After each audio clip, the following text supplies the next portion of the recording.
কালিয়াগঞ্জ কলেজে ভারপ্রাপ্ত অধ্যক্ষ ডক্টর বিপুল কুমার মণ্ডলকে সংবর্ধনা প্রদান করল কলেজের একদল প্রাক্তনী।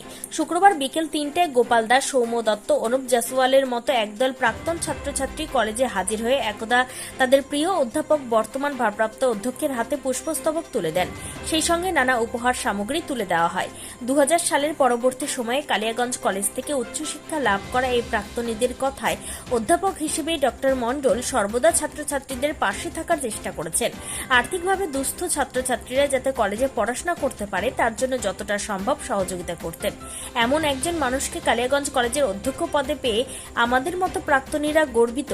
এদিন তাই প্রিয় স্যারকে সংবর্ধনা প্রদান করলাম। আমরা আমাদের নতুন প্রিন্সিপাল জয়েন করলেন, আমরা তাকে সম্বর্ধনা জানানোর জন্য আমাদের কলেজেরই আমরা সব প্রাক্তনী বিভিন্ন সময় বিভিন্ন ইয়েতে ছিলাম, আমরা সবাই মিলে তাকে সম্বর্ধনা দেওয়ার জন্য আজকে সবাই একসাথে একত্রিত হয়েছি এবং আমরা আমাদের ফুলের তোড়া, গাছ আমরা সব দিয়ে স্যারকে অভিনন্দন জানালাম। তিনি ওনার সাথে আগে আমাদেরও পরিচয় ছিল, যদিও আমি এখান থেকে পাস আউট করে যাই ২০০১ সালে এবং ২০০০ সালে আমি এই কলেজেরই ছাত্র প্রতিনিধি ছিলাম। তো পরবর্তীকালে স্যারের সাথে আমাদের আলাপ আলোচনা হয় বিভিন্ন সময়ে।